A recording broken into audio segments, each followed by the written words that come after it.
Detik-detik tabrakan sempat terekam kamera dashcam pengendara yang sedang melintas di salah satu perumahan yang terletak di kawasan Cakung, Jakarta Timur.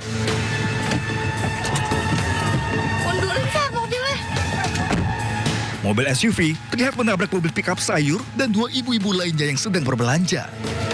Satu korban sempat terbental, sementara satu korban lainnya terjepit di antara mobil dan pohon, dan naas korban terjepit meninggal di lokasi.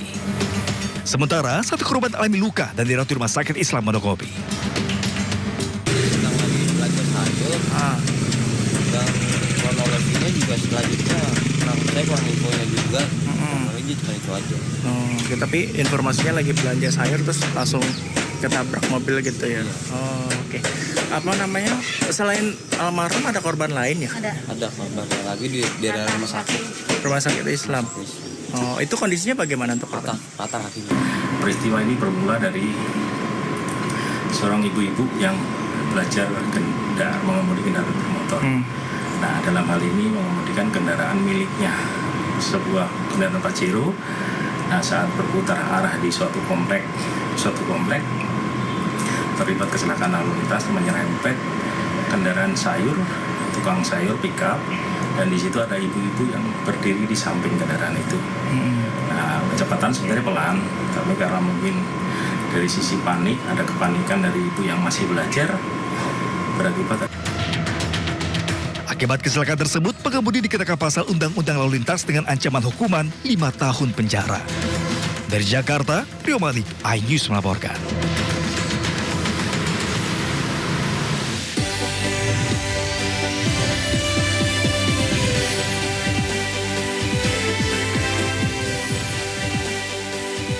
Jumlah korban meninggal dari longsor di Gunung Kuda Cirebon, Jawa Barat terus bertambah.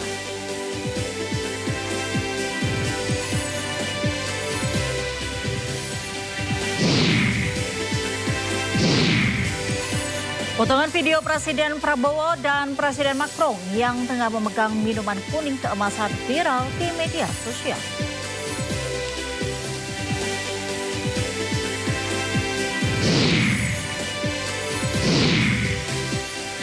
Kerajaan Arab Saudi resmi tidak mengeluarkan visa haji furoda pada musim haji tahun ini.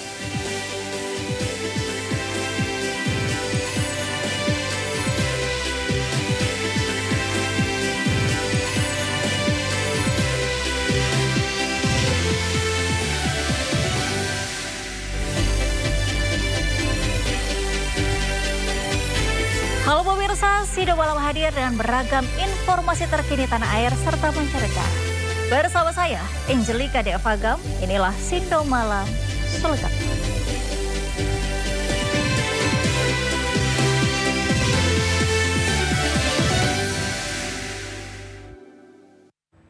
Mengawali informasi malam hari ini, pemirsa, jumlah korban meninggal dari longsor di Gunung Kuda Cirebon, Jawa Barat terus bertambah.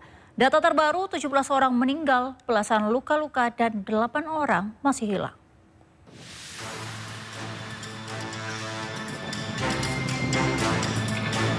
Basarnas dan tim gabungan mencatat dari 11 orang yang dinyatakan hilang. Sore ini sekitar pukul 4 dan 5 waktu Indonesia Barat, 3 orang ditemukan dalam kondisi meninggal dunia. Dari pencarian hari ini, data terbaru, total 17 orang tewas dan 8 masih hilang. Untuk 8 korban hilang masih terus dilakukan pencarian. Tim SAR masih membuka posko pengaduan. Jumlah korban pun bisa saja bertambah. Sementara identifikasi jenazah korban tewas terus dilakukan. Sejumlah perlengkapan seperti belangkar telah disiapkan petugas kesehatan di Rumah Sakit Arja Winangun, Cirebon, Jawa Barat. Bahkan tim Posmortem Polda Jabar juga telah siap di area kamar jenazah menjelang penemuan jenazah di lokasi longsor Gunung Kuda. Proses pencarian korban hari ini sempat terhenti sejenak akibat cuaca buruk dan dikhawatirkan terjadinya longsor susulan.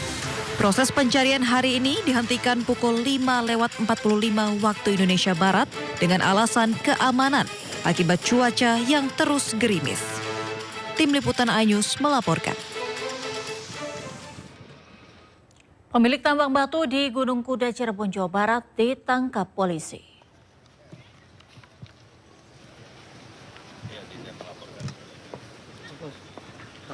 Polisi telah memeriksa 6 orang dari 4 yayasan yang diduga terlibat dalam aktivitas pertambangan. 3 yayasan terbukti melakukan eksploitasi. 1 yayasan masih dalam tahap eksplorasi. Meski tambang galian C ini memiliki izin dan aktif hingga November 2025, namun izin tambang sudah dihentikan. Untuk pertanggungjawaban, pemilik tambang telah ditangkap polisi.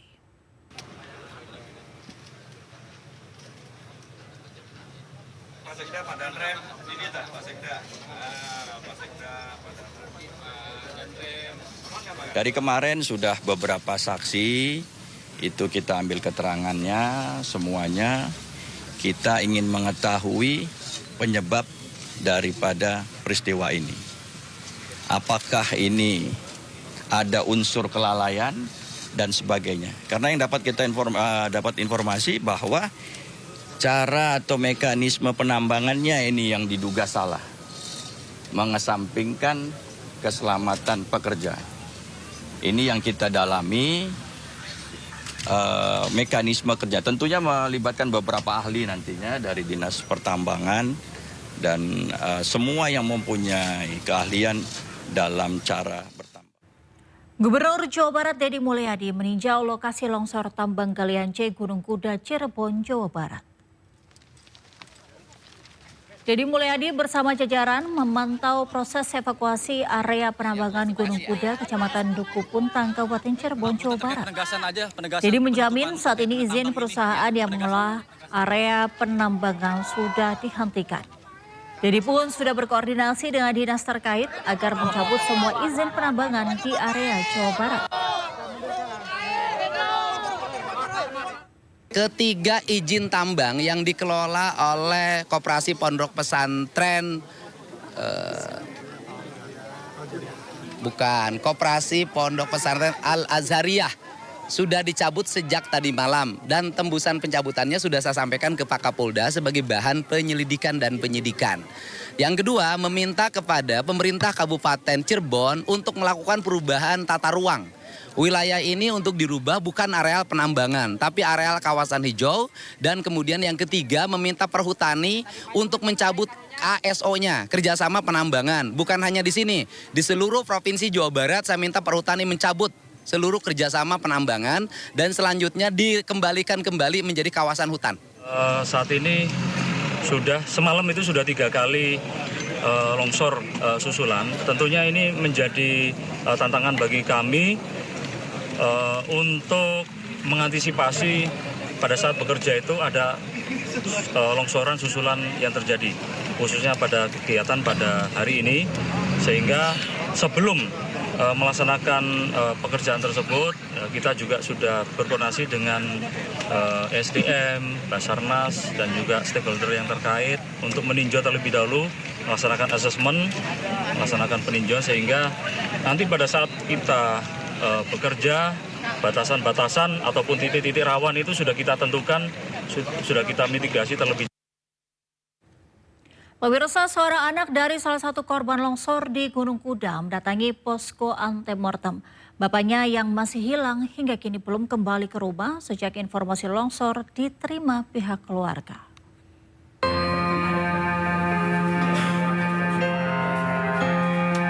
Seorang anak mendatangi posko antemortem di Rumah Sakit Arjawinangun, Jawa Barat. Imanda namanya. Ia mencari ayahnya yang berprofesi kuli panggul pasir dan batu selama 25 tahun bernama Nur Rahman. Dirinya dan keluarga terus mencari dan berharap ayahnya dapat ditemukan dalam kondisi selamat. Namun saat ini Imanda hanya bisa ikhtiar dengan mengikuti tes antemortem agar bisa mencocokkan DNA-nya dengan korban-korban yang sudah ditemukan petugas. Paling tes DNA sama laporan orang kehilangan aja. Tadi apa yang dilakukan oleh petugas terhadap Akang? Tes DNA, Pak. Berupa apa? Berupa semacam tes dari mulut itu. Nah itu sudah ini kan informasi orang tua belum diketemukan. Iya. Itu gimana awalnya informasi itu oleh pihak keluarga yang diterima? Dari informasi dari keluarga mah dari hari Jumat tuh belum ketemu sampai sekarang. Cuma tadi ada informasi katanya ada di rumah sakit sini. Kayak kesini udah bukan, berarti nggak ada. Selain mendatangi Rumah Sakit Arja Winangun, Himanda juga akan mendatangi rumah sakit lain untuk mengetahui keberadaan ayahnya.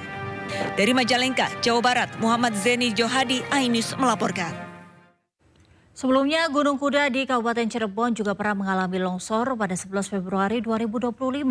Longsor serupa juga pernah terjadi pada 19 Juni 2023 yang sempat menghebohkan masyarakat.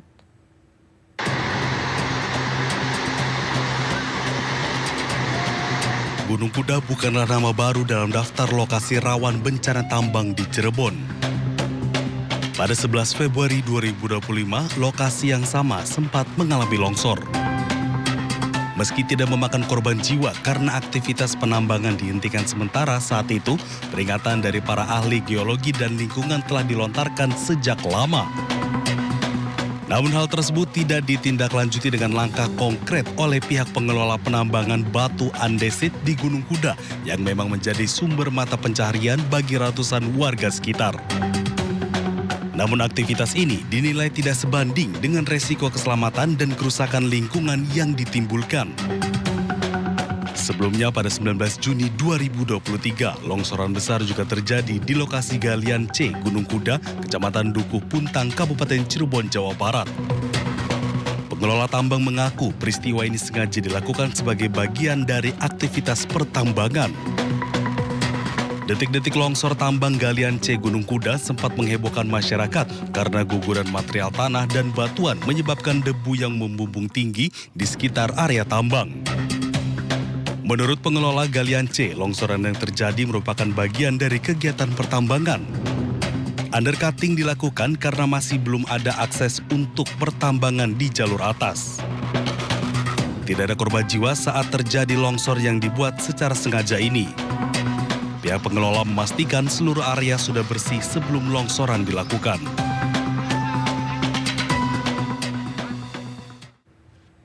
Suasana duka masih menyelimuti keluarga korban tambang longsor di Cirebon, Jawa Barat. 14 korban tewas tambang longsor di Cirebon, Jawa Barat telah dimakamkan pihak keluarga masing-masing.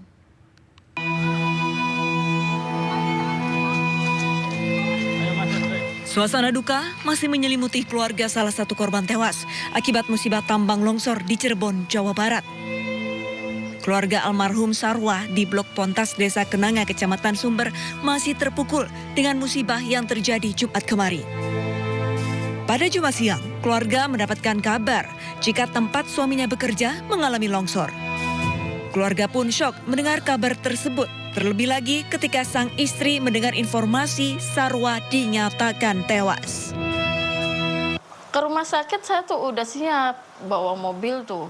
Di sini ada mobil, orang tua mau ikut. Saya ikut, nggak taunya kakak saya pulang dari lokasi kejadian, bilangnya udah nggak ada, jadi saya drop, nggak kuat. Jam berapa itu? Sekitar jam 3-an lebih lah. Iya, jadi drop, kirain saya tuh udah keselamatan gitu. Nggak taunya drop. Terus waktu di rumah sakit ibu nggak sempat ke sana ya? Enggak. Lagi, Bu, ya? Enggak bawa lagi ke rumah sakit tuh. Sejak Sabtu dini hari, 2 jenazah sudah dimakamkan di tempat pemakaman umum desa setempat. Kemudian hingga Sabtu siang, seluruh korban tewas sudah dimakamkan oleh keluarganya masing-masing. Hingga kini, upaya pencarian terhadap 11 korban lainnya yang tertimbun masih dilakukan. Dari Cirebon, Jawa Barat, Toy Iskandar, iNews melaporkan. Kita beralih ke informasi lainnya pemirsa, hari ketiga libur panjang akhir pekan. Suasana di Stasiun Pasar Senen Jakarta Pusat terpantau ramai oleh penumpang yang baru memulai perjalanan.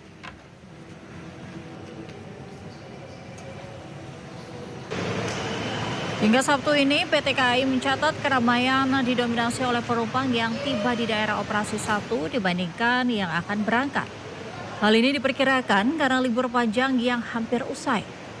Selain itu, puncak arus balik libur panjang diprediksi akan terjadi pada hari Minggu 1 Juni esok.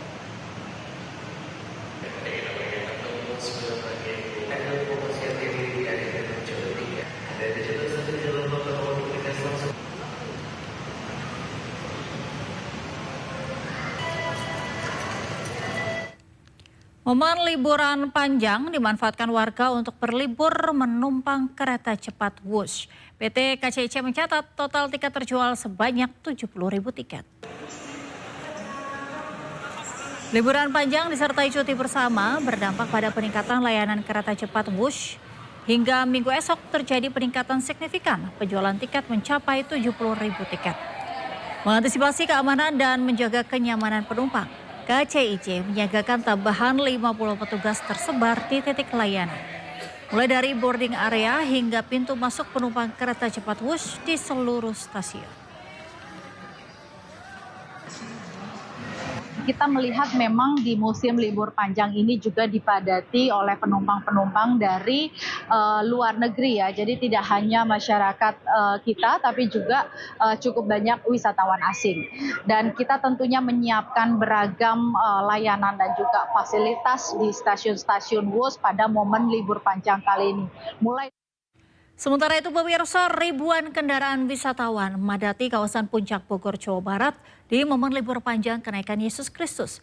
Guna mengurai antrean kendaraan dari Jakarta menuju Puncak, rekayasa ganjil genap diterapkan situasional.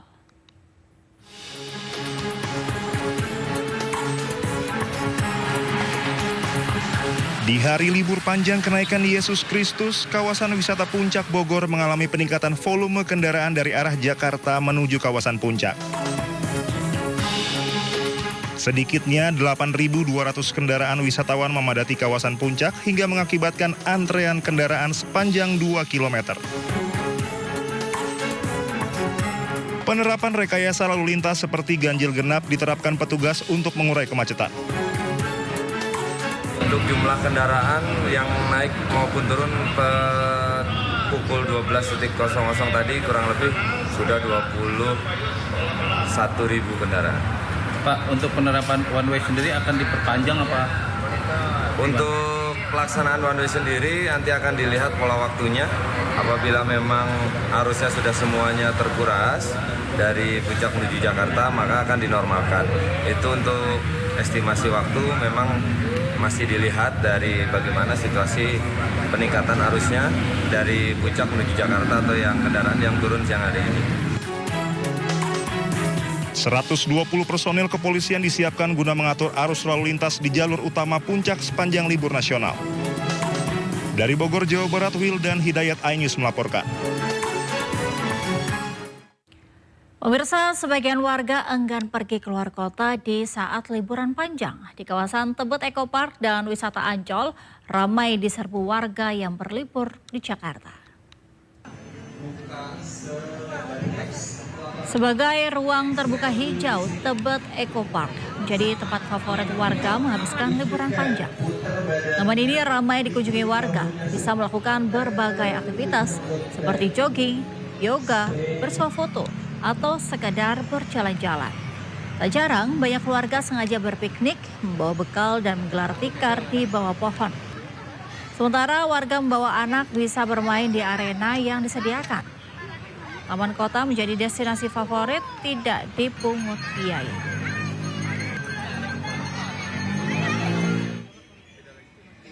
Sementara itu, kepadatan pengunjung juga terjadi di kawasan wisata Ancol di Jakarta Utara.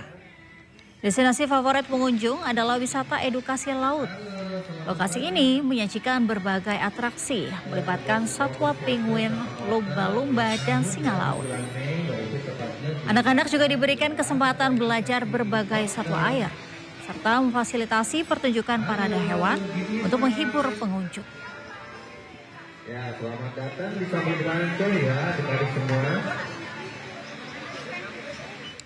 Di area Blok M Jakarta Selatan juga ramai diserbu kalangan anak muda dan keluarga saat libur panjang di akhir pekan ini.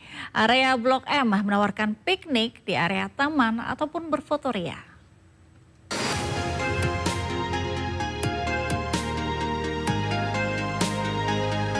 Area Blok M baru saja direvitalisasi oleh Gubernur Jakarta Pramono Anung untuk dijadikan area integrasi ruang publik dan transportasi umum. Di momen libur panjang akhir pekan ini, banyak masyarakat terutama anak muda dan keluarga yang mengunjungi area Blok M. Nampak anak-anak muda yang duduk bersantai dan berpiknik, sembari menikmati suasana sore di area Taman Literasi Marta Christina Tiahahu yang dikelola oleh PT Integrasi Transjakarta Blok M. Gimana tanggapannya ngelihat sekarang terowongan Blok M ini jadi diperbaiki kayak gini? Bagus, lebih bagus dari yang dulu. Dulu gelap, mau lewat juga takut. Sekarang jadi ramai, jadi bagus. Karena aku pengen tahu daerah-daerah Blok M, terus emang belum pernah juga sih, baru kali ini. Oke, rekan. Baru kali ini ke Blok M nyari kulineran kebetulan. Selain itu juga terlihat sejumlah warga yang antusias mengunjungi spot Blok M Hub untuk sekedar berfoto atau berselfie dengan latar belakang ornamen Betawi di area dindingnya.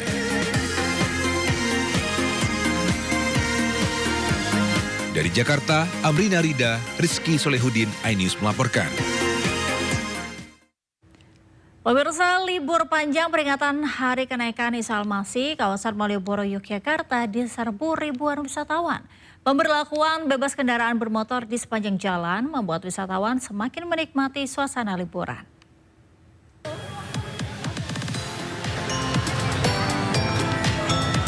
Libur panjang peringatan kenaikan Isa Al-Masih dimanfaatkan sejumlah warga untuk berwisata.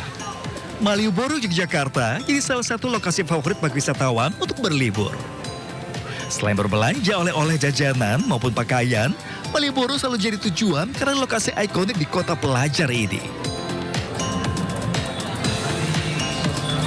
Pemberlakuan bebas kendaraan bermotor pada pukul 18 hingga pukul 21 pada akses Jalan Malioboro pun membuat para wisatawan semakin nyaman menikmati suasana malam Malioboro. Sebenarnya sih libur panjang sih, pas liburan panjang kantor kan aman di liburan. Pilihannya ya Jogja karena dulu kuliahnya di sini. Kenapa memilih Malioboro, Mas? Ngangenin sih, Mas. Serius, ngangenin. Jadi tuh pengennya balik lagi. Suasana libur panjang akhir pekan juga nampak dari kemacetan lalu lintas di pusat kota Bandung seperti Jalan Asia Afrika. Mereka umumnya datang dari berbagai daerah di wilayah Bandung Raya dan luar kota hanya untuk sekedar menghabiskan waktu liburan dengan bersuah foto di ikon Asia Afrika dan hantu-hantu penunggu kawasan bersejarah tersebut. Ini dadakan banget rencananya, gak direncanain sama sekali, jadi tiba-tiba banget mau kesini. Asalnya dari mana? Dari Pangandaran, cuma lagi kuliah di Ciamis. Oh, kuliah di Ciamis. Barusan udah keliling mana aja? Dari Braga, terus dari Lembang, dari Dago, terus kesini ke alun-alun. Oh, jadi emang sengaja mau liburan motor-motor ya? Betul. Yang paling seru di Bandung di mana? Kata aku di sini sih, soalnya banyak hantu-hantunya, aku baru lihat sih. Tidak hanya Asia Afrika dan Braga, kemacetan juga terlihat di kawasan Jalan Ciamplas menuju pusat kota. Kemacetan ini akan terus terjadi seiring dengan banyaknya wisatawan yang menghabiskan masa liburan panjang di kota Bandung. Tim Liputan iNews melaporkan. Kerajaan Arab Saudi resmi tidak mengeluarkan visa haji furoda pada musim haji tahun ini. Nantikan informasinya di Sindu Malam.